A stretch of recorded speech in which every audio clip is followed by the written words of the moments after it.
The woman I trusted most, my own sister, raised my rent from $2,350 to a staggering $7,100. She smirked as our parents called it fair. She thought she'd trapped me. But what she didn't realize was that I had the one piece of leverage that could turn the tables and leave her humiliated. Before we dive into this story, make sure you're subscribed and have notifications turned on so you never miss a tale of justice. And I'd love to know, where in the world are you listening from today? Let me know in the comments. Okay, let's get into it. I still remember the exact moment my sister slid the crisp piece of paper across the kitchen table. The air smelled faintly of coffee, and the late afternoon light was pouring in through the window. But none of that warmth reached me. Instead, my heart sank as I read the typed numbers in bold. $7,100. That was the new rent she expected me to pay just 3 days earlier. My rent had been $350, a fair, reasonable amount for the duplex I'd lived in since graduating college. I had built my life around that number, budgeting carefully, paying on time, and never once asking for a favor. But in one cold, calculated move, my sister decided to more than triple it. I blinked at the paper, my mind racing. At first, I thought it had to be some kind of bad joke. I even let out a small, disbelieving laugh, waiting for her to smirk and say she was kidding. But no, her smirk wasn't playful, it was smug, triumphant. She leaned back in her chair, crossed her arms, and said in that syrupy sweet tone she used whenever she wanted to twist the knife, "Don't look so shocked. It's still below market value." I could barely form words. My throat tightened, and my chest felt heavy. $7,100. I finally managed, the disbelief thick in my voice. "Are you serious?" She just tilted her head and gave me that look like I was some naive child who didn't understand how the real world worked. And then, as if on cue, my parents chimed in. They had been sitting at the other end of the table, quietly watching the scene unfold, and now my father cleared his throat. "I think it's fair," he said firmly. "Your sister owns half the place now, and she has every right to charge market rates. If you weren't family, you'd be paying even more." I felt the words like a slap. My mother nodded along, her lips pursed in that judgmental way that told me she'd already chosen sides. If fair, they called this fair. Inside, I was boiling. My pulse quickened, and a cold knot formed in my stomach. But I swallowed hard, refusing to let them see me unravel. Outwardly, I stayed calm, though I could feel the tremor in my hands as I folded the paper back up. This wasn't just about money. This was betrayal. Because here's the truth. I had trusted my family. I had believed we were building something together when we all agreed that the duplex our parents inherited property would be managed responsibly.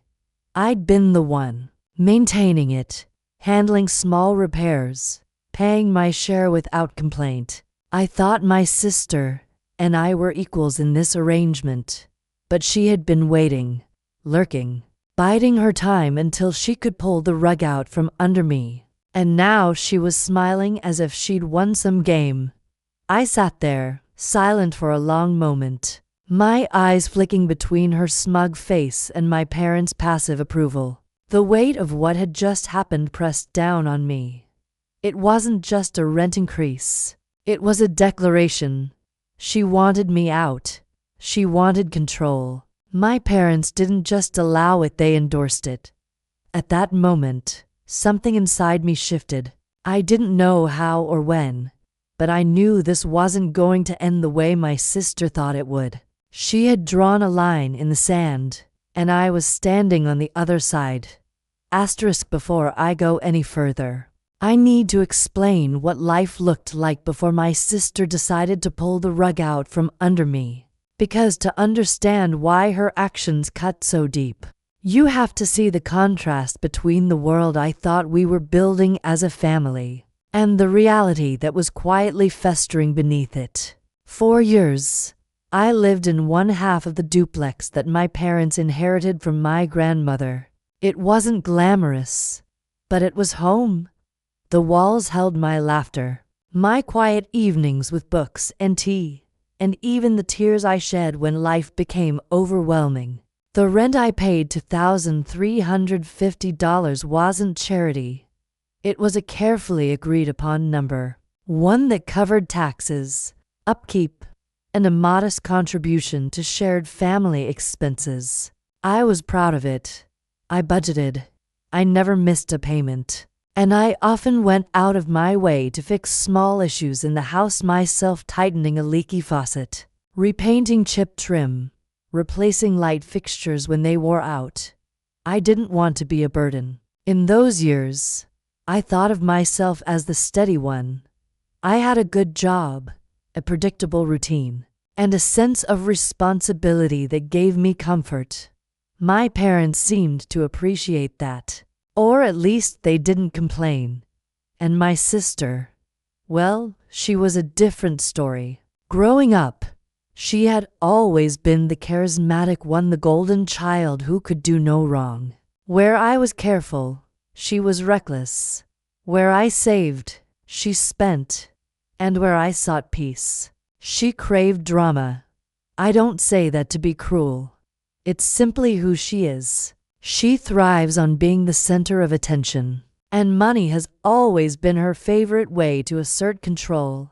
Even before the rent hike, there were warning signs. I'd catch little digs in her conversations.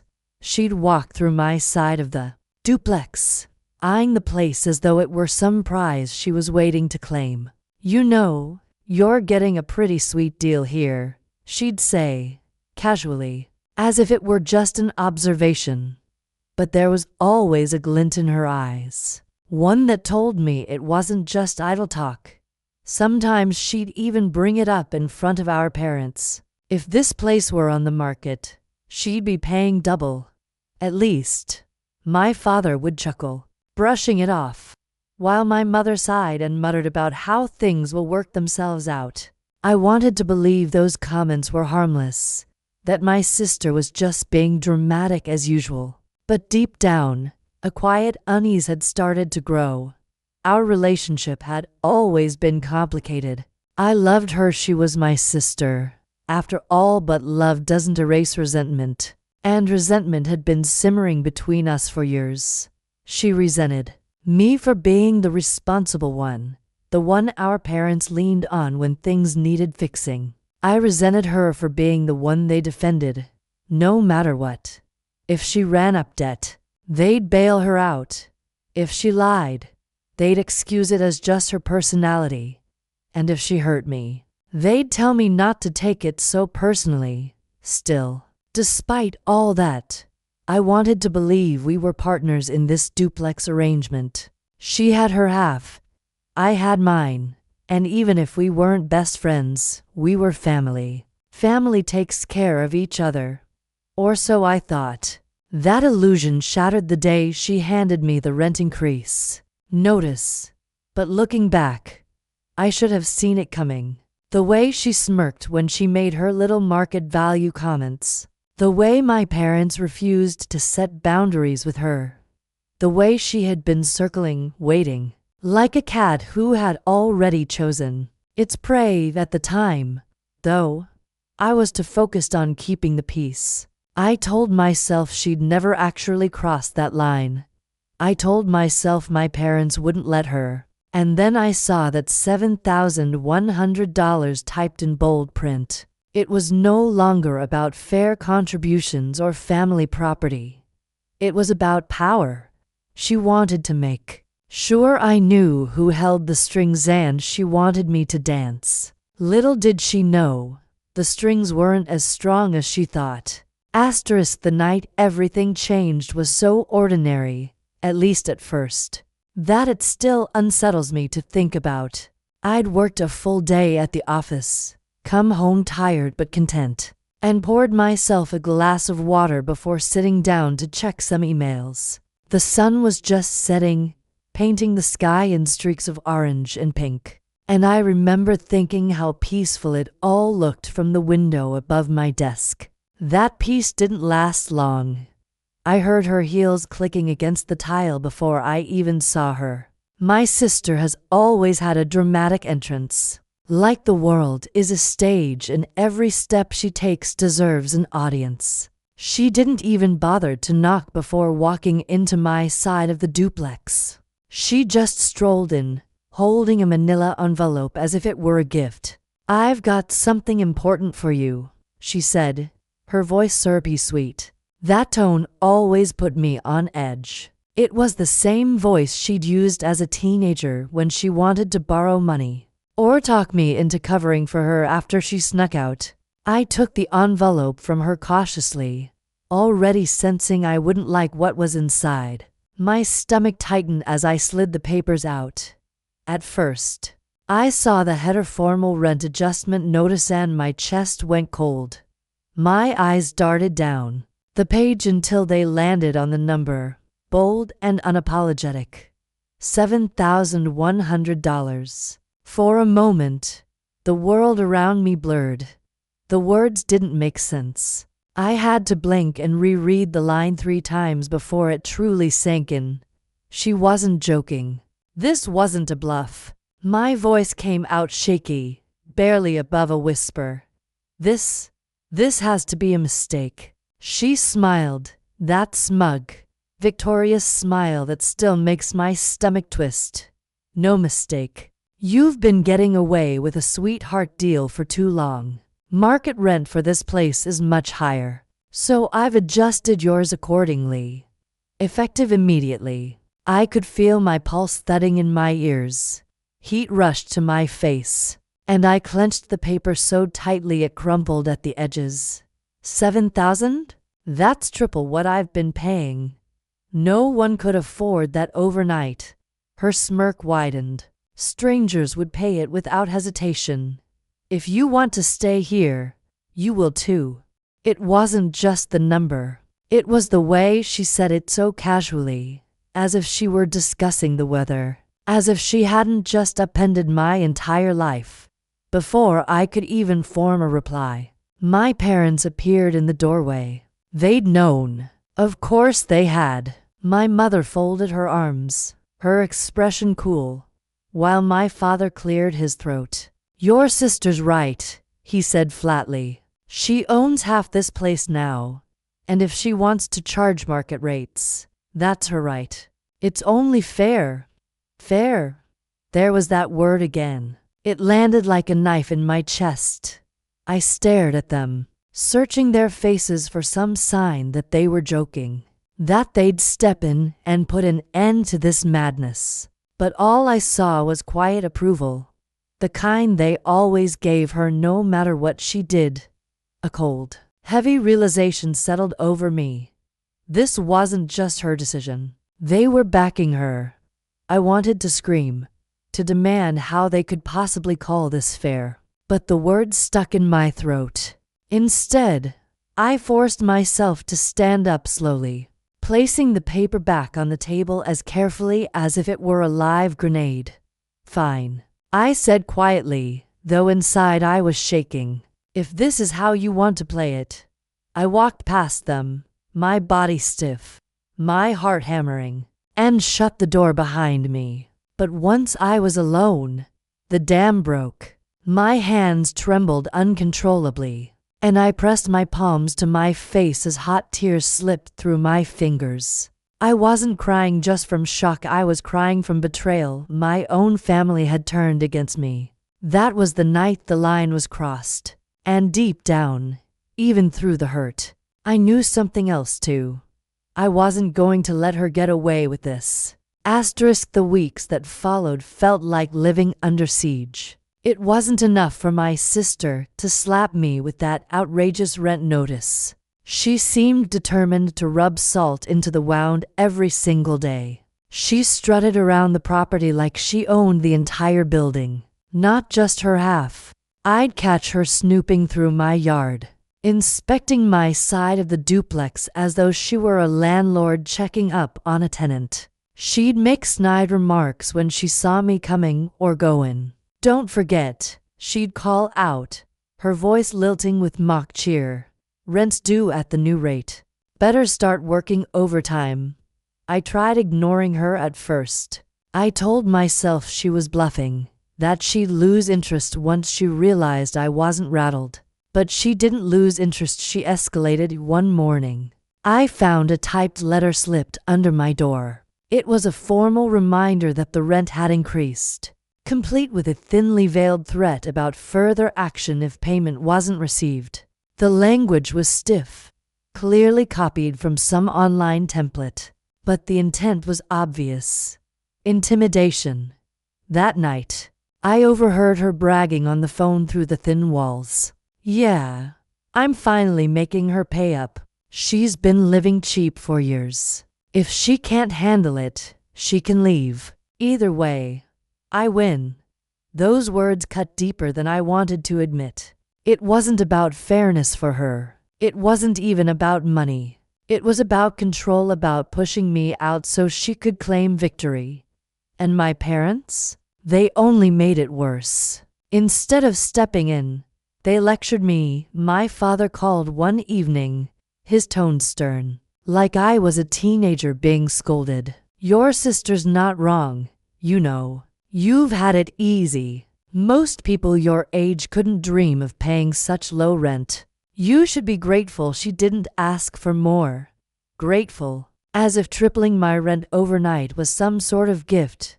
My mother chimed in too, her voice clipped with disapproval. "You've always been so sensitive. Your sister is just trying to be practical. If you can't afford it, maybe it's time you moved on." Their words stung more than I wanted to admit. It wasn't just that they agreed with her, it was that they were dismissing me, minimizing the years I'd spent being responsible, contributing, and keeping the place in order. They made it sound like I'd been freeloading when in reality, I'd been carrying more than my share quietly, without complaint. Meanwhile, my sister flaunted her supposed victory. She started talking about renovations she planned to make once I was gone. At one family gathering, she even joked loudly that she'd finally have space to turn my half of the duplex into a luxury Airbnb. Everyone laughed except me, and she noticed. Her eyes lingered on me across the table, sparkling with triumph. The message was clear. She wanted me out, and she was enjoying every second of it. But with each jab, each threat, each smug little smile, something inside me was shifting. I could feel my anger hardening into resolve. The more she doubled down, the less I felt like a victim, and the more I started thinking like someone preparing for a fight. There's only so much a person can take before something inside of them snaps. For weeks, I'd tried to keep my composure, telling myself not to give her the satisfaction of seeing me rattled. But my sister had a gift for finding exactly where to press until the cracks showed. And eventually, she pressed too hard. It started with another letter. This one was far more aggressive. Typed in bold letters across the top was the word eviction. She'd pulled the language straight from some legal website, threatening that if I didn't pay the $7,100 by the first of the month, she would pursue all remedies available under landlord-tenant law. My hands trembled as I read it, not because I thought she had the right, but because of how brazen she was willing to be. She wasn't bluffing anymore. She was escalating, step by step, dragging me toward the edge of a cliff. I confronted her in the driveway the evening, the letter still clutched in my hand. "You can't do this," I said, my voice sharp. "You don't have the authority." She didn't even flinch. She leaned against her car, arms crossed, and gave me that same condescending smile. "Try me. Either pay or pack your bags." Those are your options. Something in me wavered then. A mix of fear and fury swirled in my chest. But before I could respond, my parents pulled into the driveway. Dinner that night was a circus. My sister wasted no time announcing to everyone at the table that I was refusing to pay rent. She painted me as some freeloading child who didn't understand the real world. And my parents nodded along. My father jabbed his fork in my direction. You're 30 years old. It's about time you learned how tough life is. Your sister is being more than reasonable. As if $7,000 a month was something anyone in our family had ever paid. I stared at them across the table, my appetite gone, my chest so tight I could barely breathe. My sister smirked, savoring every moment of my humiliation. She had an audience, and she was reveling in it. That was the breaking point. I sat there, gripping my napkin under the table so tightly that my knuckles ached. I could feel the heat of my anger rising, but beneath it was something steadier, colder. A voice inside me whispered, "Enough. You're done playing defense. It's time to fight back." I didn't say much else that night. I let her have her little performance, let her bask in the glow of what she thought was victory. But inside, I had made a decision. If she wanted a war, then I was going to give her one. And I wasn't going to fight it with anger or with shouting matches around the dinner table. I was going to use something much stronger: facts, law, and the truth she was too arrogant to even consider. That night, when I got home, I pulled out the old files I'd kept from when the duplex was passed down. Dusty folders filled with documents most people would have tossed aside. But I hadn't. I'd kept them neatly organized, a habit born of responsibility. And as I flipped through those papers under the dim light of my desk lamp, my eyes landed on a detail that made my pulse quicken. For the first time in weeks, I felt something other than dread. I felt hope. That night, I spread the old documents across my dining table like puzzle pieces. The soft hum of the refrigerator was the only sound in the room as I sifted through page after page of trust agreements, tax filings, and maintenance receipts. My sister had mocked me for being too careful all my life, for keeping records, for filing things neatly, for being the sort of person who read the fine print. But as I sat there flipping through those yellowing pages, I realized my so-called boring habits might be the very thing that saved me. I found it in a section of the family trust agreement, a clause tucked neatly between paragraphs about inheritance rules and maintenance responsibilities. My eyes lingered on the words, reading them over and over, my breath catching in my chest. For any tenancy occupied by a family member, rent shall not exceed 125% of the original established amount, unless amended unanimously by all trustees. I leaned back in my chair, the paper trembling slightly in my hands. 125%, not triple, not whatever outrageous number my sister decided to pull out of thin air. At most, the rent could only be raised to $2,937, and even then, only if we all agreed. And I hadn't agreed. A slow, steady smile crept across my face. For the first time in weeks, I felt the balance shift. The knot in my stomach loosened, replaced by a flicker of satisfaction. My sister had been so arrogant, so sure of herself, that she hadn't even bothered to check the rules governing the property she was trying to weaponize. She'd counted on me being powerless, on me folding under pressure. But she had underestimated me. I spent the next few days poring over every page of that agreement, highlighting key sections, cross-referencing notes, and making sure there were no loopholes. I even scheduled a consultation with a real estate attorney, carrying the entire folder with me like it was a shield. The attorney, A calm, middle-aged man with kind eyes adjusted his glasses as he read through the clause.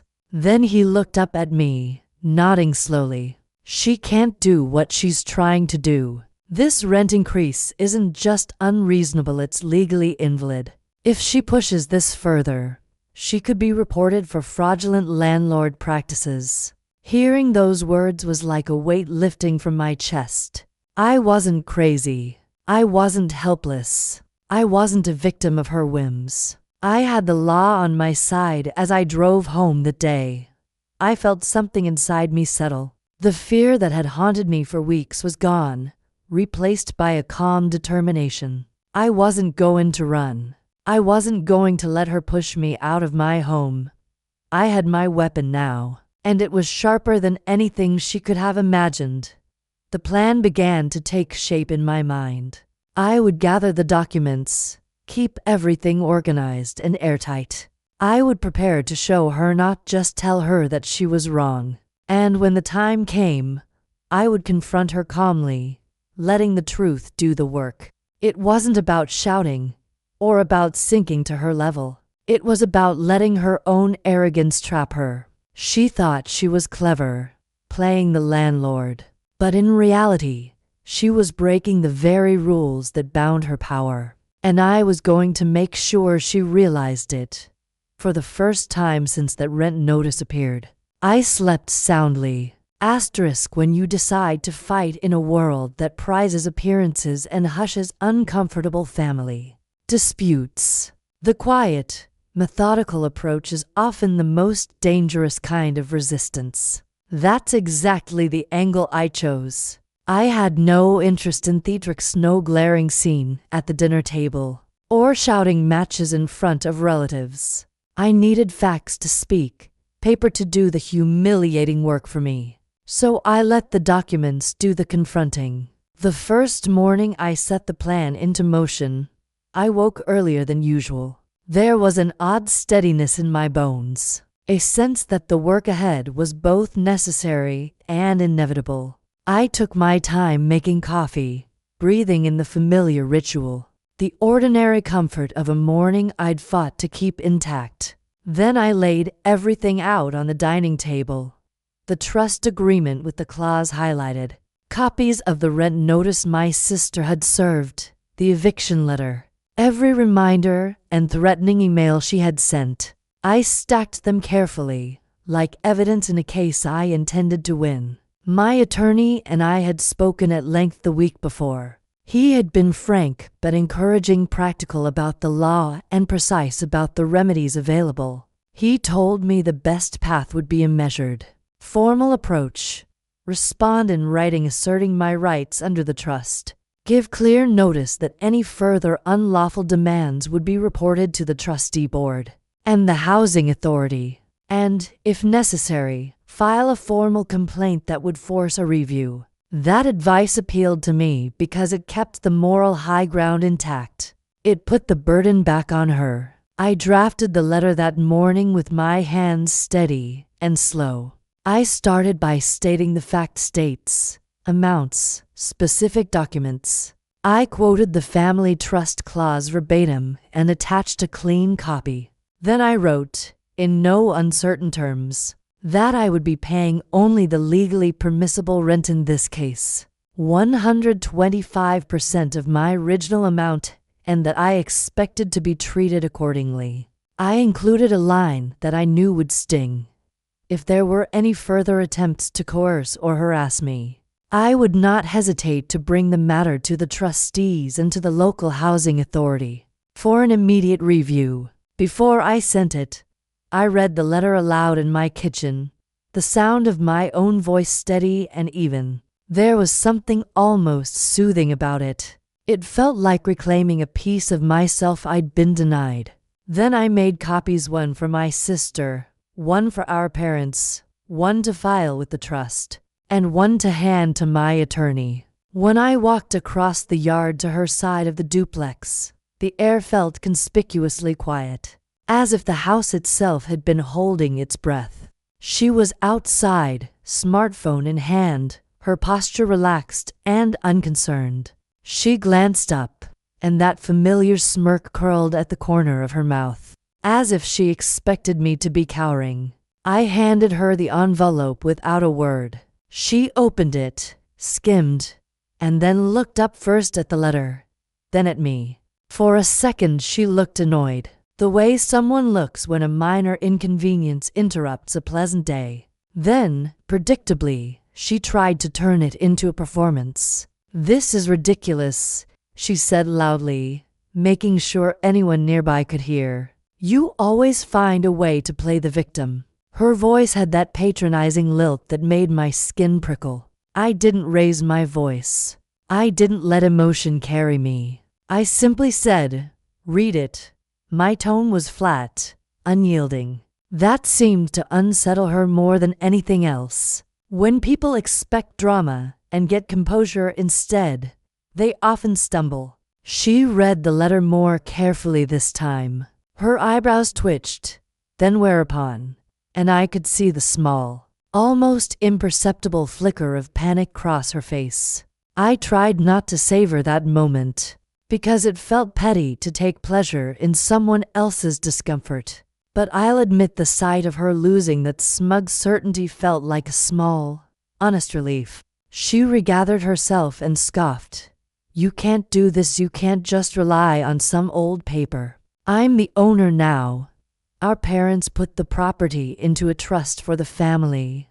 I replied simply. "That trust has rules. Section 4.3 is clear. You don't get to unilaterally change those rules." She opened her mouth, likely to launch another tirade. But before she could, my father appeared. He'd been in the garden, and he looked more uneasy than I had ever seen him. Perhaps seeing the legal letter had sobered him, or perhaps the steadiness of my approach made his position feel less tenable. Later that day, I submitted a formal copy of the letter to the trustees. I also sent a note to the local housing authority outlining the facts and attaching the relevant documents. The attorney advised me that making a written record was the strongest move. If she chose to pursue illegal action, there would be an official trail showing she'd been warned. There was one more step I took, and I knew it might sting my parents, but it was necessary. I sent them each a carefully worded note. Not accusatory but clear. I wanted a family solution, but I would not tolerate coercion. I explained what the trust required and offered to sit down to discuss it. To amend the trust if everyone agreed, but only through proper channels. I made one final, polite request for their support in ensuring we handled this responsibly. I wasn't looking for an apology. I was asking for fairness. That evening, the house felt different. It was quieter, yes, but there was also a charged hush to it, not the shrill, chaotic energy my sister had cultivated, but a concentrated force like the air right before a summer storm. I didn't sleep as restlessly as I had in weeks. Instead, I felt that strange combination of calm and vigilance that comes when you finally put a plan into motion and are trusting in your preparation. A few days later, the trustee board replied. Their letter was formal and unsurprising. They acknowledged receipt of my documentation, reiterated the trust's terms, and requested a meeting to discuss the matter with all involved parties. It was not the immediate, vindictive victory I'd fantasized about in the darkest moments, but it was exacting and real. It meant the question would be decided according to the rules we had all agreed upon. A process my sister had tried to short-circuit with aggression and assumptions. When the trustees called for a meeting, I went with the attorney. I felt oddly composed. We presented the facts clearly. The trust clause, the unilateral rent demand, and the eviction threats. The trustees listened, asked straightforward questions, and then, with a firmness that felt almost judicial, they reminded my sister of her obligations and warned that any attempt to force an illegal eviction could result in removal of trustee privileges or other sanctions. In that room, In front of people chosen to oversee fairness, my sister's performance unraveled. She argued, she defended, she tried to justify the hike as market-driven, but the trustees were unimpressed. Their responsibility was to the terms of the trust, and those terms were explicit. When she realized the board would not be swayed by bravado, I watched the color drain from her face. It was not triumphant. It was not dramatic. It was an unadorned, terrifying moment of comprehension. She had overplayed her hand and now faced real, enforceable consequences. Walking out of that meeting felt like stepping into clean air. I had not shouted. I had not thrown anything. I had simply shown up with the truth and let it stand on its own. The truth, it turned out, was more powerful than her smirk. There were still practical matters to attend to: arranging the lawful rent payment, ensuring no further threats were made, and repairing the relationship lines that had frayed beyond casual repair. But the engine of the crisis had been stopped. The force that had been used against me was now restrained by the very rules it had sought to circumvent. That night, as I made myself tea and settled into my familiar chair, I allowed myself a small, private moment of relief. I had turned fear into action and anger into a plan. I had used diligence, patience, and the law to reclaim my home, and in a way that felt both quiet and absolute. Justice had begun its work if the trustee meeting had been the first blow. What came afterward was the knockout. My sister had spent weeks swaggering, convinced she could bully me out with paperwork and smug smiles. But once the trustees had spoken, once the law itself had been laid bare, she couldn't hide behind her bluster anymore. I still remember her face the day the official letter arrived from the trustee board. It was addressed to all of us, and I made sure to be present when she opened it. She tore through the envelope with the same impatient energy she had as a child opening Christmas presents. But as her eyes scanned the page, the excitement drained away. The letter was clear.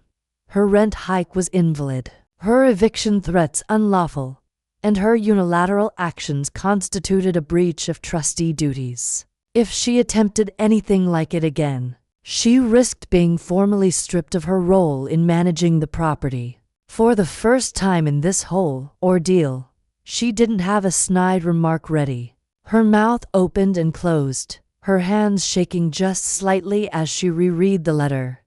I stood there, calm, holding my copy of the same document. My voice was even, almost gentle, when I said, "You thought you could do whatever you wanted, but rules apply to you, too."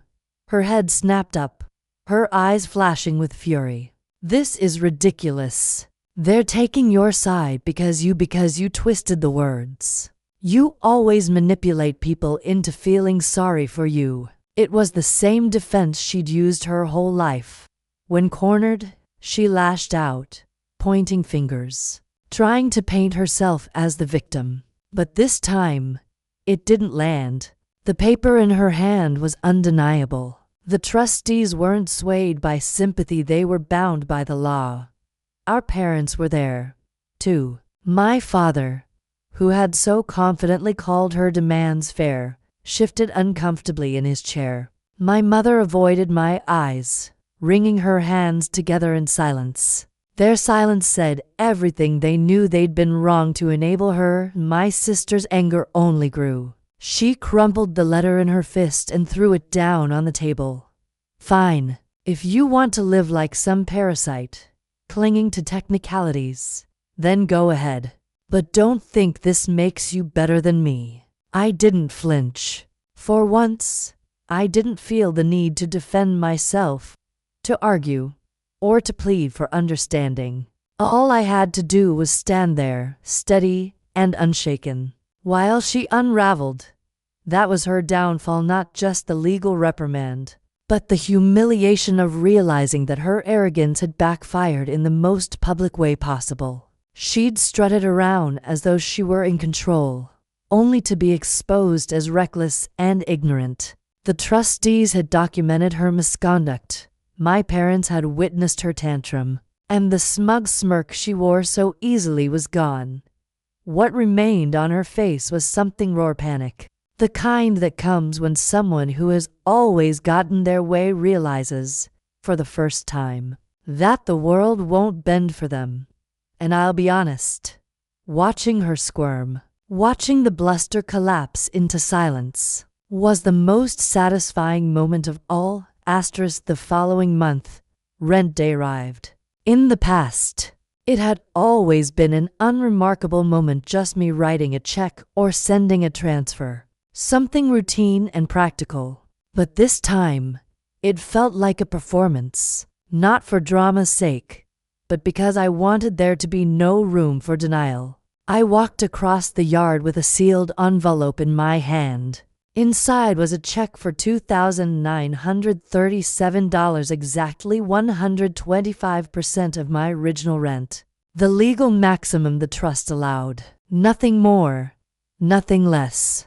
It wasn't just money. It was proof. Proof that I understood my rights. Proof that I had abided by the law. Proof that she couldn't push me out on her whim.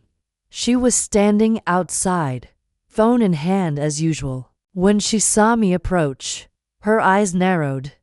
I held the envelope out calmly. "Here's the rent," I said evenly. She hesitated, then snatched it from my hand. The smugness she usually wore was gone, replaced with a sharp tension around her mouth. She tore the flap open, her eyes flicking over the check. $2,900, she said, her voice rising. "That's not what I asked for." I met her glare without flinching. "It's what the trust allows." Section 4.3. You've read it now, haven't you? For a moment, she looked like she might explode. Her cheeks flushed, her jaw tightened, and her fingers curled around the paper as if she wanted to rip it in half. But she didn't. She couldn't. The trustees had made themselves clear. She had no legal standing to demand more. I could almost see the battle raging inside her, her instinct to shout, to demand, to bulldoze, colliding with the hard wall of reality. For once, reality won. "You think you're so clever," she hissed finally. I shrugged, my voice calm but firm. "No, I just think you should play by the same rules as everyone else." That line hung in the air between us, heavier than anything I'd shouted in anger could have been, because she knew it was true. She had built her whole scheme on the belief that rules were for other people, not for her. And now, standing there with my check in her hand, she couldn't deny the truth staring her in the face. The irony wasn't lost on me. She'd tried to use money to push me out, to assert power. But in the end, it was money, specifically the exact, lawful amount, that became her undoing. Every time she cashed one of those checks, it would be a reminder, not of her dominance, but of her defeat. I turned and walked back to my side of the duplex, the gravel crunching under my shoes, the weight on my chest finally easing. I didn't need to see her face to know what it looked like. I could feel her silence behind me. A silence thick with humiliation. For the first time since this nightmare began, I felt something close to peace. I hadn't just survived her scheme. I'd beaten it, and I'd done it on my terms. After that rent payment, the storm that had shaken my life so violently finally began to quiet. It wasn't immediate. There were still tense moments, still awkward silences at family dinners. Still the occasional glare from my sister that could have burned holes through walls. But the power dynamic had shifted, and once it shifted, it never went back. The trustees followed through on their warning. They placed a formal note in the records of the trust, documenting her attempt to impose unlawful rent and reminding her in no uncertain terms that any repeat behavior would lead to her removal as a trustee. That might not sound like much, But to my sister, who had always loved the idea of being in control, it was a devastating blow. The title of trustee had given her leverage, prestige, and a sense of superiority. Now it was more like a leash, a constant reminder that her actions were being watched. She hated it. I could see it in the way she stiffened whenever the trust was mentioned, in the way she avoided the subject of rent altogether. The smirk that once lived permanently on her face was gone, replaced by a brittle defensiveness. Every month, when I handed her that check for exactly $2,937, it was as if I were holding up a mirror to her failure. She'd take it with stiff fingers, her lips pressed tight, and walk away without a word. My parents, too, had changed, though not in the way I had once hoped. They never apologized outright for siding against me. Pride has a way of keeping some people silent, even when they know they've been wrong. But their tone softened. The lectures stopped. The dismissive comments about how I should be grateful vanished. In their place was an uneasy quiet, an acknowledgement, however reluctant, that I hadn't been the unreasonable one after all. And me, I stayed. I continued living in the duplex, paying my lawful rent, saving money, and slowly rebuilding the sense of safety she had tried to strip away from me. At first, I wondered if the place would always feel tainted, if every creak of the floorboards would remind me of her betrayal. But over time, the walls reclaimed their warmth. I repainted the living room a soft blue, planted flowers by the front step, and invited friends over again. Each small act of care was a reminder that this was still my home, not hers to take. There were moments when I caught myself thinking back on everything that had happened. The smirk on her face when she slid that notice across the table, the word fair on my father's lips, the humiliation at that dinner table. Those memories still hurt, but they also carried a different weight now. They weren't symbols of defeat anymore. They were the opening chapters of a story that ended in justice.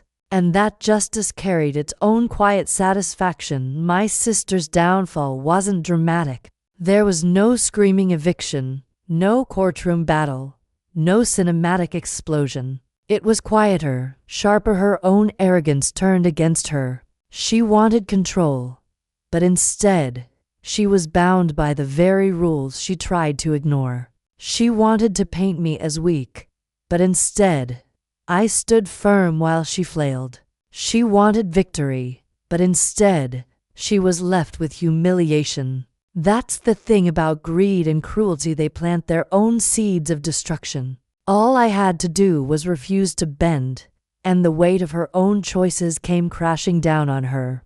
Today, I live with a renewed sense of peace.